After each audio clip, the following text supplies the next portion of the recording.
Di setiap buku sejarah, Gajah Mada adalah pahlawan tanpa celah. Ia adalah arsitek dari sebuah kekaisaran. Tapi apa jadinya jika sejarah itu adalah sebuah kebohongan yang telah dihafal Nusantara selama 700 tahun? Bukan sumpah Pahlapa yang seharusnya kita ingat, tapi harga darah yang dibayar Gajah Mada untuk menutupi kejahatan pribadinya. Inilah kisah tersembunyi di balik lembaran naskah kuno yang dianggap tabu. Apakah sumpah Palapa itu janji emas pemersatu bangsa, atau justru topeng paling gelap untuk pengkhianatan terbesar dalam sejarah Jawa? Kita akan membedahnya. Tahun Saka 1258, Kerajaan Majapahit di bawah kepemimpinan Ratu Tribuana Tunggadewi berdiri tegak. Namun, di bawah singgasana yang megah terjadi perang dingin. Seorang Mahapatih muda, Gajah Mada, naik terlalu cepat, terlalu berkuasa, dan para rakyat, para bangsawan tinggi mencium bahaya. Mereka tidak melihat kesetiaan, mereka melihat seorang diktator yang tengah mengumpulkan kekuatan.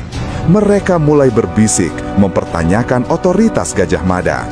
Bagi Gajah Mada, ini bukan sekedar kritik, ini adalah ancaman yang harus dipadamkan sebelum menjadi api pemberontakan. Maka, ia butuh sebuah distraksi nasional, sebuah manuver politik yang begitu besar, hingga semua orang lupa menanyakan bagaimana ia bisa mendapatkan kekuasaan sebesar itu.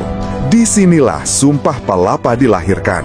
Di hadapan para bangsawan yang mencemooh, Gajah Mada menarik napas. Ia bersumpah untuk tidak makan palapa, tidak akan merasakan kenikmatan hidup sebelum seluruh Nusantara tunduk. Ini adalah deklarasi ambisi yang memukau.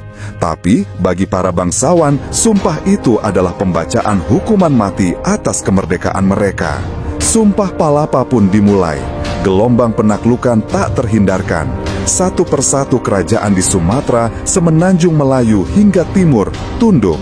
Nusantara menyanyikan lagu kemenangan. Tapi semakin besar kekaisaran, semakin besar pula bayangan yang menyelimutinya. Karena jauh sebelum darah tumpah di lapangan perang, kejahatan Gajah Mada sudah terekam, bukan di prasasti megah, melainkan di naskah-naskah yang dianggap tabu. Kita buka Pararaton, naskah kuno yang menceritakan Majapahit dari sisi yang brutal dan jujur. Pararaton membisikkan sebuah pengkhianatan yang nyaris tak terbayangkan. Naskah ini menunjukkan bahwa sumpah Palapa adalah alat pembersihan. Sebelumnya, Gajah Mada telah menyingkirkan beberapa tokoh kuat yang menjadi penghalang. Sumpah Palapa dengan segala keglamorannya adalah sebuah pengalih perhatian yang disuntikkan ke kesadaran publik.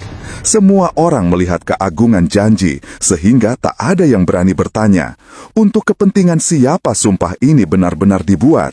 Sumpah Palapa bukanlah janji tulus kepada raja. Itu adalah pernyataan perang kepada setiap bangsawan yang berani mempertanyakan otoritas absolut Gajah Mada. Nusantara hampir bersatu, ambisi Gajah Mada nyaris tercapai. Tapi ia lupa satu hal, cinta dan kehormatan. Ketika Raja Hayam Wuruk, sang penerus tahta, berniat meminang Putri Dyah Pitaloka dari kerajaan Sunda, Gajah Mada melihat peluang yang berbeda. Bagi Majapahit, ini adalah peluang persatuan damai.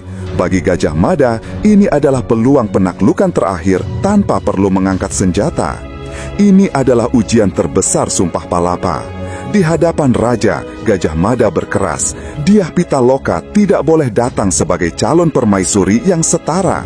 Ia harus datang sebagai upeti, tanda takluk. Apakah Gajah Mada akan mengorbankan kehormatan rajanya sendiri demi memenuhi sumpah yang lahir dari kebohongan?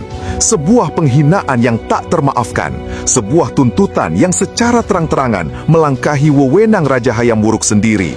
Sumpah Palapa Gajah Mada telah bertabrakan dengan hati nurani dan kehormatan. Di padang Bubat, di tengah suasana penyambutan yang seharusnya suci, darah akhirnya tumpah. Raja Sunda dan para pengawalnya menolak tunduk. Mereka memilih gugur dalam kehormatan daripada dipermalukan sebagai budak. Putri Dyah Pitaloka, sang calon permaisuri, memilih mengakhiri hidupnya sendiri, sebuah penolakan paling keras terhadap keangkuhan Mahapati. Di sanalah ambisi Gajah Mada menemukan harga paling mengerikan, bukan persatuan yang ia dapat, melainkan pembantaian.